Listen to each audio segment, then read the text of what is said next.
What happens when one of country music's biggest stars reaches his breaking point on live television? Today, we're diving into the explosive moment that had Blake Shelton storming off the Today with Jenna and Friends show, leaving millions of viewers stunned and the entertainment world buzzing. This wasn't just another celebrity interview gone wrong. It was a masterclass in how quickly things can spiral out of control when egos clash and boundaries get crossed. The morning started like any other on the show. Blake Shelton walked onto the set with his trademark grin-thought, easygoing Oklahoma charm that made him a household name. Jenna Hager greeted him with her usual enthusiasm, and the cameras rolled as they settled in for what everyone expected would be a lighthearted promotional interview for his latest album. "Blake, it's so good to have you back on the show," Jenna said warmly as she adjusted her notes. "You look great, by the way. Country life is treating you well." Blake chuckled, leaning back in his chair. "Well, Jenna, you know me. I'm just a simple guy trying to make some music and enjoy life. Thanks for having me on again." At first, the conversation flowed smoothly. New music, his life away from the voice, even a few lighthearted stories about Gwen Stefani. Blake was relaxed, joking around in his familiar laid-back style. But then the mood shifted. Jenna's co-host, who had been quiet until that point, leaned forward with a serious look. "Blake, I have to ask. There's been a lot of talk lately about your past comments on social media. Some people say you've been tone deaf on certain social issues. How do you respond to critics who claim you're out of touch with what's happening in America?" Smile on Blake's face faltered. He straightened in his chair, jaw tightening ever so slightly. His hands, which had been moving freely as he spoke, now gripped the armrests. "Well," he said, voice calm but edged with steel, "that's a pretty loaded question right off the bat. I've always been honest about who I am and where I come from. I'm not trying to be something I'm not." Sensing the tension, Jenna quickly tried to pivot. "Blake, let's talk about your new single. The fans are really loving it, and the video," but her co-host cut in again. "I think it's important we address this. Blake, you have a platform. You have influence. Some people feel like you haven't used that responsibly. What do you say to young fans who look up to you but feel let down by your positions?" Blake's eyes narrowed, his voice sharpened. "Look, I came here to talk about my music, not to be ambushed about my personal beliefs. I've never claimed to be a politician or a social activist. I'm a country singer." The co-host pushed further. "But don't you think with great success comes great responsibility? Your voice matters to millions of people." "My voice matters when I'm singing," Blake snapped, his Oklahoma drawl thickening as his frustration grew. "When I'm here, I'm an entertainer, not somebody's moral compass. And frankly, I don't appreciate being lectured about responsibility by someone who doesn't know a thing about my life or what I stand for." "Blake, we're not trying to lecture you," Jenna said quickly. "We just want an honest conversation." "An honest conversation?" Blake gave a humorless laugh. "An honest conversation would have started with you telling me this was going to be some kind of trial instead of an interview about my music. An honest conversation would have respected the fact that I'm here doing you a favor by promoting my album." Still, the co-host wouldn't let go. "Our viewers deserve to know where their favorite celebrities stand on important issues. It's not about attacking you, it's about accountability." "Accountability?" Blake leaned forward now, voice rising. "Accountability for what, exactly?" "For being successful. For having opinions that don't fit whatever narrative you're trying to push. I've never hidden who I am or where I come from." The air in the studio turned heavy. Camera operators exchanged uneasy glances. Producers whispered frantically into headsets. Jenna looked desperate to regain control. "Blake," she said softly, "maybe we can just take a step back. We're all friends here. Let's talk about your tour. Fans are so excited." But Blake was past the point of calming down. You know what, Jenna? I thought we were friends too. But friends don't set each other up like this. Friends don't invite someone on their show just to blindside them with gotcha questions that have nothing to do with why they're here. The co-host doubled down. Blake, I think you're being a little defensive. These are legitimate questions, and we're giving you a platform to address them. Blake shot up from his chair, mic catching on the armrest. His voice thundered. Defensive. You want to see defensive. This is me being polite while you sit here and basically call me irresponsible and out of touch. I've been nothing but respectful to you and your show, and this is what I get. The studio fell silent. Only the hum of equipment and the shuffle of uneasy crew members filled the air. Jenna looked mortified. The interview had completely gone off the rails. Her co-host, however, seemed to think they were having some kind of breakthrough moment. Blake, please sit down. Let's work through this together. I think there's a real opportunity here for you to connect with people who might feel alienated by some of your past statements. That was apparently the final straw. Blake's face went from frustrated to absolutely furious in the span of a heartbeat, his hands clenched into fists at his sides. When he spoke, his voice was low and dangerous. Connect with people who feel alienated. He repeated slowly, each word dripping with contempt. You know what alienates people? Having some talk show host who's never walked in their shoes? Tell them what they should think and feel. You want to talk about being out of touch? Look in the mirror. Jenna was frantically gesturing to her producers off camera, clearly desperate for someone to cut to commercial. But the co-host seemed determined to push this confrontation to its absolute limit. Blake, I think you're missing the point here. We're not trying to tell anyone what to think. We're just asking you to take responsibility for the influence you have. There it is again, Blake said, his voice getting louder with each word. Responsibility. You keep using that word like I owe you something. Like I owe everyone something just because I can carry a tune and people happen to like my music. Let me tell you something about responsibility. My responsibility is to my family, to my fans who actually care about Sins, who actually care about my music, and to myself. It's not to sit here and be your political punching bag. The co-host leaned back slightly, perhaps finally recognizing that they had pushed too far. But it was far too late to back down now. I'm not trying to make you a punching bag. Blake, I'm just trying to have a meaningful conversation. Meaningful? Blake laughed bitterly. You think this is meaningful? You think ambushing someone on live television and then lecturing them about responsibility is meaningful? This isn't journalism. This isn't even good television. This is just you trying to make yourself feel important by tearing down someone else. Jenna made one last desperate attempt to salvage the situation. Blake, please, let's just take a breath here. Maybe we got off on the wrong foot, but we can turn this around. Your fans love you. We love having you on the show. But Blake was already reaching for his microphone pack, his movements sharp and deliberate. You know what, Jenna? I used to think you were different. I thought you actually cared about your guests as people, not just as opportunities to score points or create drama for your ratings.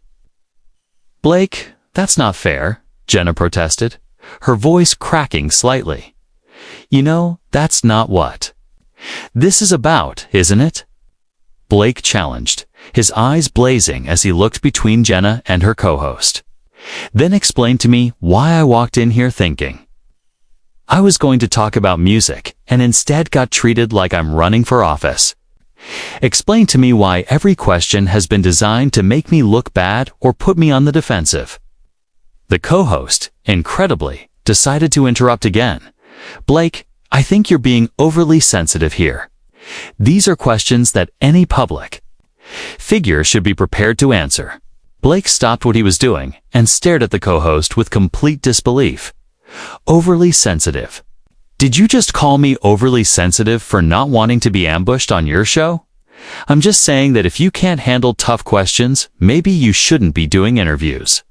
The co-host replied, apparently not realizing. They had just lit the final fuse. The silence that followed was deafening.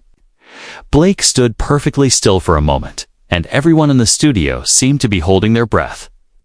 When he finally spoke, his voice was deadly calm. If I can't handle tough questions, he repeated slowly, let me tell you something about handling tough questions. I've been doing interviews for over 20 years. I've been asked about everything from my divorces to my struggles with alcohol, to my political views, to my relationship with Gwen. I've answered them all honestly and respectfully because that's what professionals do. He took a step closer. To the co-host, his voice rising with each word. But what you're doing isn't asking tough questions.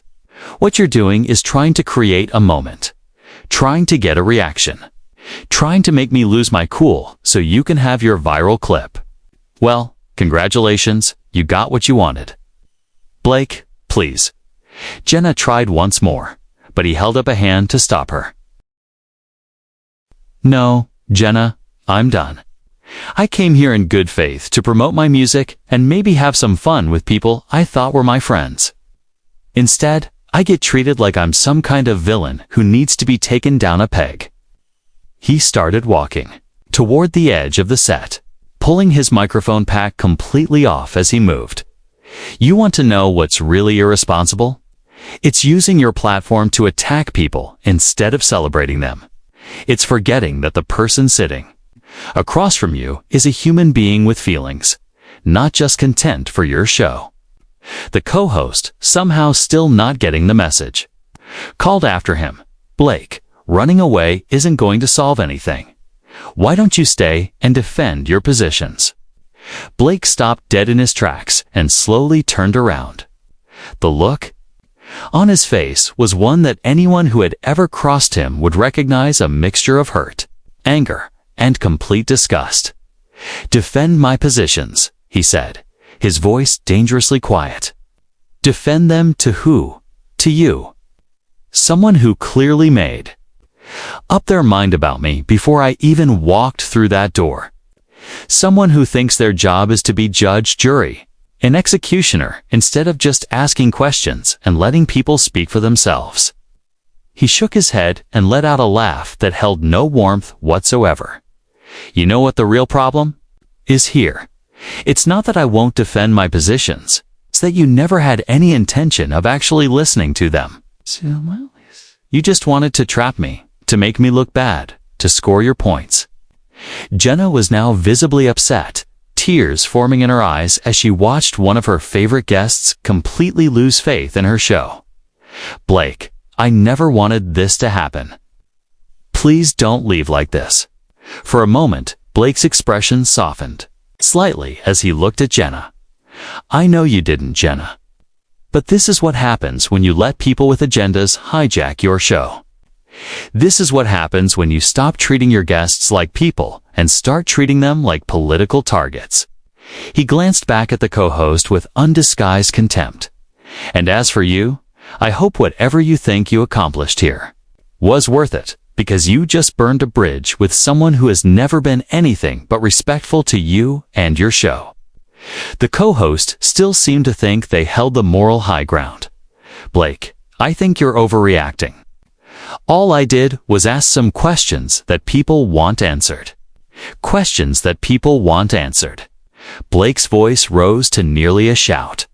Or questions that you wanted to ask because you thought it would make good television.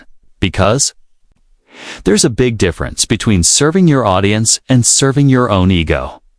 He turned back toward the exit, but then paused and looked directly into the camera. You know what? I think the people watching at home deserve to know what really happened here today. They deserve to know that I came here to talk about music, to share some stories, to maybe make people smile for a few minutes. Instead, I got lectured about responsibility by people who apparently think our job is to tear down anyone who doesn't think exactly like they do. His eyes locked onto the camera lens with an intensity that seemed to reach through the screen and grab viewers by the collar. If you're watching at home and you've ever felt like the media doesn't represent you fairly, like they're more interested in creating drama than actually listening to what you have to say, then you've just watched it happen in real time. The co-host shifted uncomfortably in their chair, finally seeming to realize that Blake had just turned the tables by speaking directly to the audience. He had bypassed them entirely and was now controlling the narrative in a way they hadn't anticipated. "Blake, I don't think that's a fair characterization of what happened here," the co-host tried weakly. "Fair?" Blake turned away from the camera to face them again, his eyebrows raised in disbelief. "Fair would have been telling me before we went on air that you planned to grill me about politics instead of music. Fair would have been treating me with the same respect. I've always shown this show and everyone on it. I've been coming on this show for years. I've promoted my albums here. I've shared personal stories. I've tried to be entertaining and genuine because I thought that's what you wanted. But apparently what you really wanted was a chance to take me down." Jenna was now openly crying, her carefully applied makeup starting to run as she watched her show implode in real time. "Blake, swear to you, I had no idea this was going to happen. I would never have wanted this." Blake's expression softened again as he looked at her, and for a moment it seemed like he might sit back down and try to work things out. "Jenna, I believe you. I really do. But the fact that you didn't makes this even worse. Because it means someone on your own team thought they could use your show to ambush me without even telling you." He looked around the studio, taking in the stunned faces of crew members, the frantic whispers of producers, and the general chaos his confrontation had created. This is what happens when people forget that television is supposed to be about entertainment, about bringing people together, about making their day a little brighter. Instead, it becomes about division, about gotcha moments, about making people choose sides. The co-host, apparently incapable of reading the room, made one final attempt to salvage their position. "Blake, I think you're being unfair to our viewers. They're smart people who can handle complex conversations about important issues." Stared at them for a long moment, and when he spoke, his voice was filled with a kind of weary disappointment that was somehow more devastating than his earlier anger. "You know what? You're absolutely right about one thing. The viewers are smart people. Smart enough to see right through what you just tried to do here. Smart enough to recognize the difference between a genuine conversation and a calculated attack. And they're smart enough to know that when someone invites you onto their show to talk about your music and then spends the entire time trying to make you look like a bad person, that says a lot more about them than it does about you." "Blake, please don't leave like this," Jenna called out desperately. "Can't we work this out? Can't we start over?" Blake paused at the edge of the set and turned back one final time. His anger seemed to have burned itself out, leaving behind something that looked almost like pity. "Jenna, I've got nothing but respect for you personally. But I can't work this out because this isn't about me and you. This is about what? Your show has become what television has become when people think their job is to be prosecutors instead of hosts." He looked directly at the co-host again, and as for starting over, well, some things can't be undone. Some bridges, once you burn them, don't get rebuilt. You made your choice about what kind of show you wanted to have today, and I'm making mine about whether I want to be part of it. The co-host made one last desperate attempt to maintain some semblance of dignity. "Blake, I hope you'll reconsider. I think we could have a really productive conversation if you just give us another chance." Blake actually smiled at that, but it wasn't a pleasant smile. A productive conversation with someone who just spent the last 20 minutes trying to paint me as some kind of villain. With someone who thinks ambushing guests is good television. He shook his head slowly. I don't think so. He took a few more steps toward the exit, then stopped and addressed the camera one final time.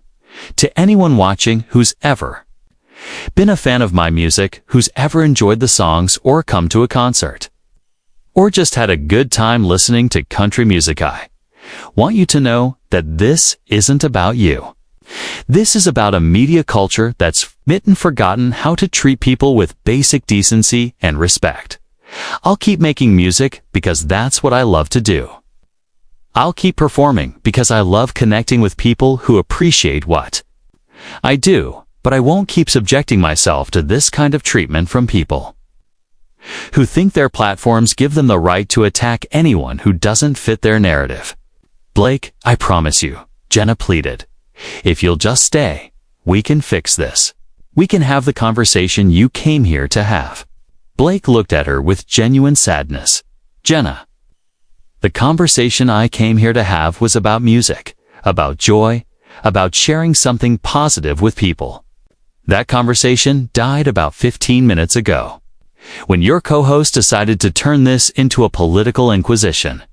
I've got a studio session this afternoon with people who actually want to hear what I have to say, what they think, I should say. I've got fans coming to my shows who want to sing along to my songs, not debate my politics. That's where I belong.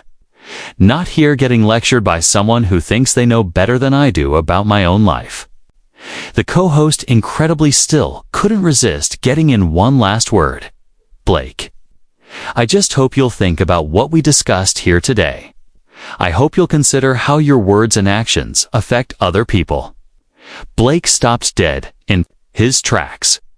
For a moment, everyone in the studio thought he might turn around and continue the argument.